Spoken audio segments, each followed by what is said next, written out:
Dear friends, आप सभी दोस्तों का ध्रुवा स्टाइल यूट्यूब चैनल पर स्वागत है। फर्स्ट ऑफ ऑल हम आप सभी को बताना चाहेंगे इस चैनल पर बीएड से रिलेटेड हर टॉपिक कवर कर दिया गया है और जो बचा है वो भी कवर कुछ दिनों में कर दिया जाएगा। आप सभी से रिक्वेस्ट है इस लेक्चर का इस्तेमाल सिर्फ नोट्स बनाने और अपनी अंडरस्टैंडिंग को डेवलप्ड करने के उद्देश्य से ही देखें, क्योंकि हम नहीं चाहते भविष्य में बनने वाले टीचर सिर्फ क्वालिफाई होकर बने। आप में बच्चों को नई दिशा देने की समझ विकसित हो, इसलिए आपके लिए डिस्क्रिप्शन बॉक्स में टेलीग्राम का लिंक दिया गया है। आप टेलीग्राम ज्वाइन कर हर टॉपिक को ध्यानपूर्वक और अच्छे से पढ़ लें, ताकि आने वाला कल जो है वो बच्चों का भविष्य उज्जवल हो सके। अगर आप मेरे लिए कुछ करना चाहते हैं तो आप लेक्चर को लाइक और चैनल को सब्सक्राइब कर लें। धन्यवाद। तो चलिए अब आज के टॉपिक के ओर ध्यान देते हैं। आज का टॉपिक है लर्निंग एंड टीचिंग का। उनके बारे में देखते हैं। लर्निंग एंड टीचिंग के बारे में उसमें जो पॉइंट है इंडिविजुअल डिफरेंसेस, व्यक्तित्व विभिन्नताएं क्या क्या होती है, उनके बारे में हम लोग आज डिस्कस करेंगे। बहुत ही इंपॉर्टेंट पॉइंट है। तो चलिए स्टार्ट करते हैं। व्यक्तियों में पाई जाने वाली उन सभी विभिन्नताओं और भेदें करें जो उन्हें एक दूसरे से अलग करते हुए अपने आप में एक अलग अनुपम व्यक्ति बनाती है। भिन्नताएं जो है, ये भिन्नताएं सब में अलग अलग प्रकार से पाई जाती है और उसे व्यक्तित्व भिन्नताएं कहते हैं। सभी व्यक्तियों में भिन्नताएं पाई जाती है। कोई भी दो व्यक्ति किसी भी तरीके से एक समान नहीं होते हैं। बिल्कुल सही बात है। कोई दो व्यक्ति एक तरीके से, वो जो कहावतें सुने होंगे आप लोग कि पृथ्वी पे एक व्यक्ति के 7 रूप होते हैं, मतलब 7 लोग एक ही जैसे, वो गलत है। ऐसा बिल्कुल भी नहीं है। अगर मान लीजिए देखने में ऐसा हो भी जाता है तो उनके डीएनए मिक्स नहीं करेंगे। डीएनए जो है वो सबके डीएनए अलग अलग होते हैं, सबके जो होते हैं आनुवंशिक गुण वो अलग ही होंगे। तो इसीलिए इसमें बताया जा रहा है कि कोई दो व्यक्ति एक समान कभी नहीं हो सकते। सभी में कुछ ना कुछ भिन्नताएं देखने को मिलती है। व्यक्तियों में आकृति, रंग, रूप, काम तथा व्यवहार करने के ढंग को लेकर बहुत अधिक भिन्नताएं देखने को मिलती है। व्यक्तियों में आकृति, रंग, रूप, काम तथा व्यवहार देखने के लेकर ढंग को लेकर बहुत ही अधिक भिन्नताएं देखने को मिलती है, जैसा कि मैंने आपको कहा। अगर इसको परिभाषा के माध्यम से जाने तो इस तरह से देख सकते हैं। डिक्शनरी ऑफ एजुकेशन के अनुसार अगर परिभाषा को देखें तो उसमें कहा गया है अपने संपूर्ण रूप में वे सारे भेद और अंतर जो एक व्यक्ति को दूसरे व्यक्ति से अलग करते हैं। ये डिक्शनरी ऑफ एजुकेशन के अनुसार है। जबकि हेडलर के अनुसार रूप, रंग, गति, कार्य और बुद्धि, अभिरुचि आदि लक्षणों में पाई जाने वाली भिन्नताएं, इन्हीं को व्यक्तित्व भिन्नताएं कहते हैं। अब टाइप्स ऑफ इंडिविजुअल डिफरेंसेस देख लेते हैं। क्या क्या टाइप्स हैं उनके बारे में देखते हैं। पहला जो है रुचि संबंधी भिन्नताएं। सभी बच्चों या व्यक्तियों की रुचि एक जैसी कभी नहीं मिलेगी।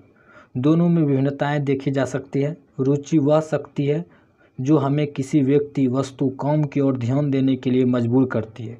जैसे किसी बच्चे को गणित और विज्ञान पढ़ना पसंद होगा तो किसी को इतिहास और भूगोल। बिल्कुल सही बात। रुचि, सभी बच्चे में रुचि अलग अलग होती है। किसी बच्चे को कुछ करने में रुचि होती है, किसी को पेंटिंग पसंद है, किसी को खेलना पसंद है, किसी को साथ में घूमना पसंद है, ट्रैवलिंग पसंद है। लेकिन किसी बच्चे को एक ही रूम में बैठ के पढ़ना पसंद है, किसी को किसी और सब्जेक्ट में पढ़ने में अच्छा लगता है, किसी को मैथ बनाने में बहुत अच्छा लगता है, किसी को रीजनिंग बनाने में अच्छा लगता है, तो किसी को हिंदी, किसी को बुक्स पढ़ने में मज़ा आता है।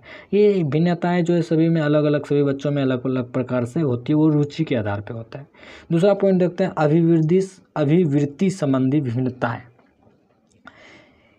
किसी व्यक्ति, वस्तु या विचार के प्रति जो विशेष भावना किसी व्यक्ति में पाई जाती है, उनका स्वरूप और उसको लेकर एक निश्चित प्रकार से व्यवहार करने की प्रवृत्ति अभिवृत्ति कहलाती है, जो सभी व्यक्तियों में अलग अलग होती है। किसी भी कार्य को करने या किसी विषय को पढ़ने के प्रति किसी में सकारात्मक अभिवृत्ति पाई जाती है तो किसी में नकारात्मक। बिल्कुल सही बात है। जैसे कि मोबाइल का इस्तेमाल को देखिए कि कई बच्चे ऐसे होते हैं मोबाइल का इस्तेमाल पढ़ने में करते हैं या फिर कुछ से कुछ नया गूगल कुछ खोज करने में लगे रहते हैं, कुछ नया किस तरह सीखें। लेकिन कभी ऐसे बच्चे मिल जाएंगे आपको कुछ से कुछ देख रहा है। शॉर्ट्स, आजकल जो यूट्यूब पे शॉर्ट्स है वो सबसे गंदा। शॉर्ट्स तो बिल्कुल नहीं देखना चाहिए। मतलब हुआ थोड़ा मोड़ा देखे, हम ऐसा नहीं कह रहे हैं कि बिल्कुल ना देखें, लेकिन कई घंटों, आधा घंटा, 1 घंटे इस तरह से देख लेते हैं स्क्रॉल करके, पता ही नहीं चलता कितना टाइम कैसे बीत गया। तो ये सब चीज़ें में टाइम बर्बाद नहीं करें। और रुचि सबकी अलग अलग होती है। तो इसी में बताया जा रहा है कि किसी चीज़ को कोई बच्चे जो है किसी कार्य को करके उसके सकारात्मक चीज़ को ग्रहण कर लेते हैं, तो कोई बच्चा नकारात्मक को। अगला पॉइंट देखते हैं, अभिरुचि संबंधी विभिन्नताएं। अभिरुचि को लेकर व्यक्तियों में अनेक प्रकार की समानताएं और असमानताएं भेद देखने को मिलती है।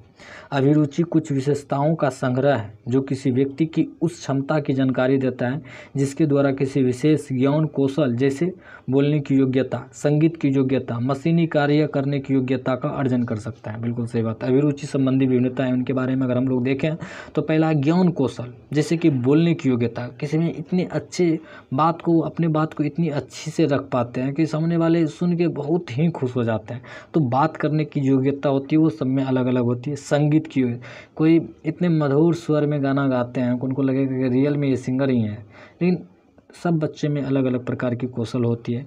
मशीनी कार्य करने की, सब में मशीन से किसी किसी को लगाव होता है, वो करने की योग्यता, सब में अलग अलग तरह की योग्यता और भिन्नताएं देखने को मिलती है। अगला पॉइंट है मूल्य संबंधी विभिन्नताएं। मूल्यों को लेकर भी व्यक्तियों में बहुत अधिक व्यक्तिगत विभिन्नताएं देखने को मिलती है।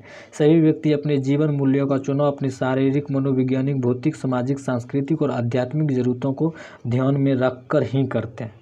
बिल्कुल सही बात है।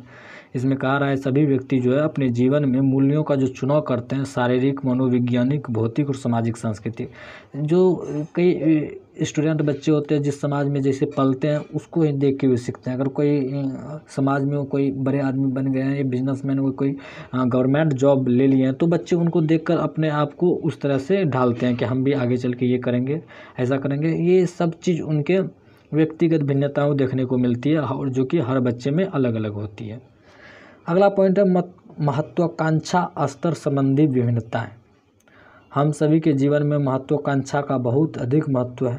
किसी वस्तु को प्राप्त करने के पीछे उस वस्तु के लिए हमारी चाह और आकांक्षा छुपी रहती है। इसलिए सभी में महत्वाकांक्षा का स्तर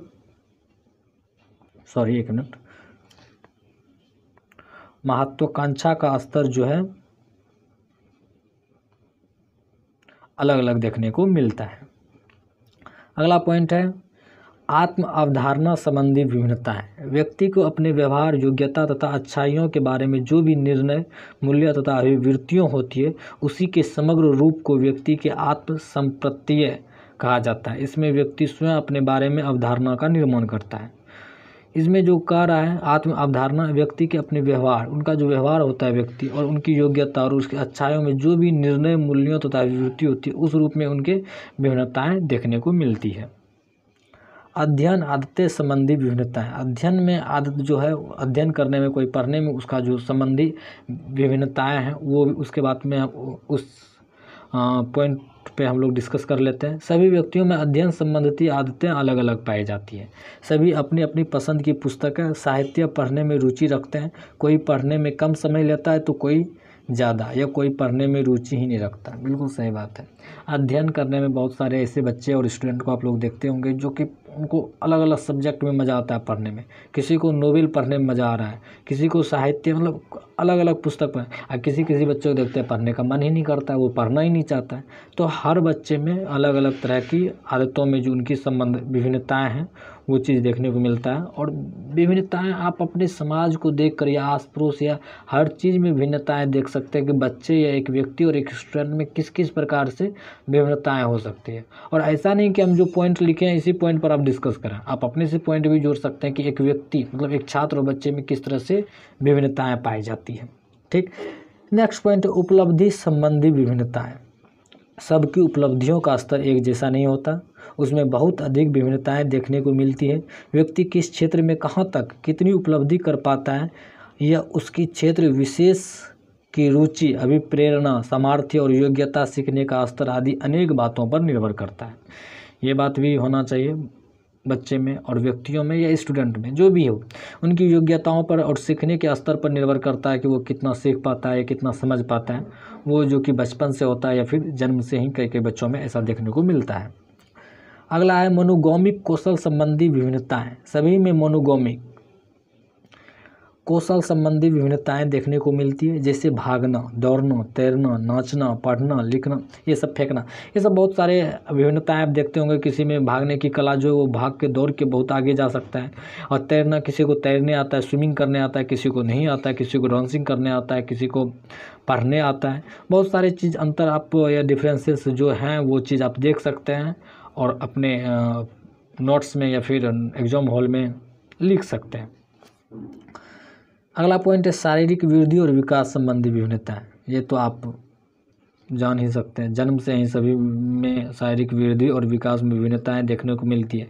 क्या है कि किसी का जो शरीर का भाग, रंग, ऊंचाई, लंबाई, बिल्कुल सही कि कोई बच्चे है या कोई स्टूडेंट है वो हाइट में लंबे हो जाते हैं, बड़े हो जाते हैं, किसी की ऊंचाई मतलब लंबाई कम होती है, कोई काले रहते हैं, कोई गोले, मतलब सबका विभिन्नता है, हर चीज़ में विभिन्नताएं आप देख सकते हैं। एक छात्र बच्चे में किस किस तरह से विभिन्नता है, लेकिन ऐसा विभिन्नताएं मत लिख दीजिएगा जिसमें कि कोई योगदान ही नहीं हो टीचर का।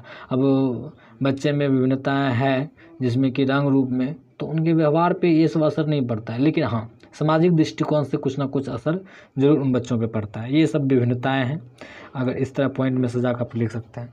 नेक्स्ट और आखिरी पॉइंट है ये इस लेक्चर का, मानसिक वृद्धि और विकास संबंधी विभिन्नताएं। सभी बच्चों और व्यक्तियों में मानसिक वृद्धि और विकास संबंधी विभिन्नताएं पाई जाती है। कोई बच्चा ज़्यादा होशियार या सामान्य होता है तो कोई मध्यबुद्धि होता है। बिल्कुल सही बात। ये डिपेंड करता है उनके माहौल पे, और कुछ तो अनुवांशिक गुण के वजह से प्रॉब्लम आती है बच्चों में। उनकी चीज़ उस बातों को आप अगर हटा के बात करते हैं तो आप देखेंगे सभी बच्चे में जो होती है सीखने की प्रवृत्ति ज़्यादा होती है, वो बहुत कम चीज़ में हर चीज़ को समझ पाता है, वो सीख पाता है। कई बच्चे में बार बार बताने के बावजूद भी नहीं सीख पाता। तो इस हिसाब से इसमें विभिन्नताएं देखी जाती है कि कोई बच्चा बहुत ज़्यादा होशियार हो जाता है तो कोई बच्चा मंदबुद्धि रह जाता है या फिर सामान्य लेवल का रहता है। इस तरह से विभिन्नताओं को आप लिख सकते हैं, देख सकते हैं और नोट्स बना सकते हैं। और बस आज का लेक्चर यहीं तक था। वही बात जो हर वीडियो में हम आप लोगों से बोलते हैं, अगर वीडियो आपको अच्छी लगे तो ज़रूर वीडियो को लाइक कर लें, ताकि हमको भी लगे मेरी मेहनत जो है वो रंग ला रही है और मेरी मेहनत में कुछ निखार है, या फिर मेरी मेहनत ऐसे ही बर्बाद नहीं जा रही है, आप लोगों के लिए यूजफुल, मतलब आपके लिए ज़रूरत है, आपके लिए अच्छा है। तो आपसे रिक्वेस्ट है कि इस वीडियो को शेयर कर दें, सब्सक्राइब कर लें चैनल को और लाइक ज़रूर करें, और कमेंट बॉक्स में अपनी राय तो बिल्कुल ही प्रकट करें, क्योंकि आपकी राय मेरे लिए बहुत ही ज़्यादा मोटिवेशन के लिए काम करता है और इस तरह से कार्य करने के लिए प्रोत्साहित करता है। तो चलिए, थैंक यू।